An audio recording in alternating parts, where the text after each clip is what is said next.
I don't identify as a Democrat or a Republican. I'm an independent who's always voted democratically because of the policies they hold for the blue collar working families. And right now, they're the ones who are standing up for human rights for all people, we the people. Anyhow, let me start this off talking about Greg Abbott and SB4 and the Supreme Court, the Fifth Circuit Court, and please stay to the end and listen to Representative Bafume talk, because I think he's speaking for all of us and what we want to see done. Within just a few hours of the Supreme Court ruling in Greg Abbott's favor, saying, oh, he can go ahead and start that back up, the Fifth Circuit Court said, oh, no, hang on a minute, because it's unconstitutional. They know it's unconstitutional. The Fifth Circuit Court does scare me because of the Trump-appointed judges there. But anyhow, they blocked it once again. As you can read there, appeals court raises doubts of legality of new Texas deportation law, SB4, pointing to past rulings. Rulings as far back as Little Bush even. Greg Abbott, Ron DeSantis, Kevin Stitt, this Republican Party uses our immigrants and our migrants as political pawns as we see them ship them all across the country, wasting the taxpayers' dollars, millions of dollars, just to sow hate and division and drama and chaos. And today I've been listening off and on as I've been driving, the House hearing, once again, the impeachment inquiry of Joe Biden.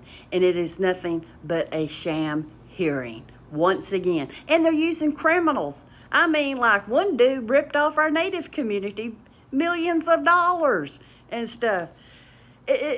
They are a do-nothing party, a chaos, drama-filled, hate and division party that's never going to do anything for us blue-collar working families. And there's finally a representative that was there today, and he put it all out there, talking for us and what we want to see. Like, we want to know what's going to happen to our Social Security. Are we going to have a roof over our head? He was talking about, medical expenses and diseases that are running rampant, to student loans, to all of these important things, and how instead they're sitting there in a sham hearing doing nothing, and how they've done this for 15 months. They've not done one thing that could help us out. Anyhow, let me play this clip.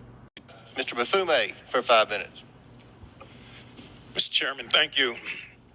I'm sitting here and imagining what I would be thinking if I were not here, but rather somewhere around the country, watching the Congress of the United States, and in this case, this committee, for 15 months hold these hearings on Hunter Biden and come up with not one impeachable offense in all that time. 15 months, over 10,000 documents and more, as you can see today as a result of that. This is a do-nothing Congress. And we should be doing the jobs that we were sent here to do, which not to have investigation hearing after investigation hearing over and over and over again, and then run to our favorite TV outlet to give interviews afterwards. We were sent here to get a job done. Taxpayers are looking at all of us. Meanwhile, Americans, black, white, Asian, Latino, Native American, and their families are wondering what the hell is going on. Is this another investigation hearing in this 15 months that has yielded nothing at all? It's the do-nothing Congress. You thought Harry Truman said it in 1948. Anybody can say it today. Look at what we've done in 15 months. Virtually nothing. Nothing at all. Senior citizens sit in their homes and watch C-SPAN or some other outlet carry this. Some of them sitting in nursing homes, all of them worried about losing their Social Security.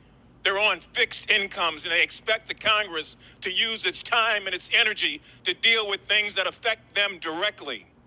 Students are defaulting on loans to colleges all over the country, and no one wants to talk about that. Healthcare is inadequate in most places in this country, and diseases are ravaging our communities, and people assume that at some point the Congress will deal with that.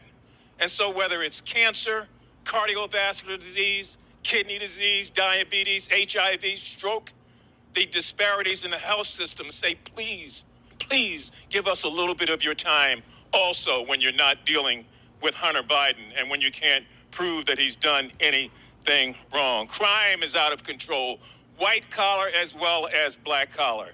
And assault weapons are still being used every day to shoot and kill innocent children and Americans. And we're sitting up here talking about something that we've talked about for 15 months with no substantial evidence.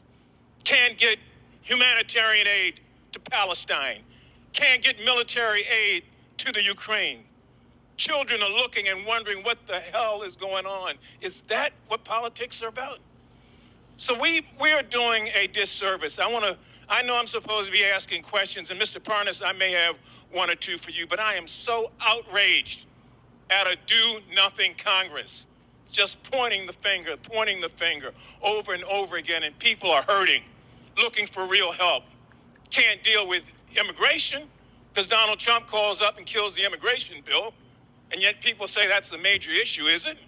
I haven't seen the sort of attention that we thought we were putting to that or anything else. And so this particular hearing will probably be followed by another hearing and another hearing and another hearing until this Congress expires in January of next year. And we haven't done a damn thing to move the ball forward.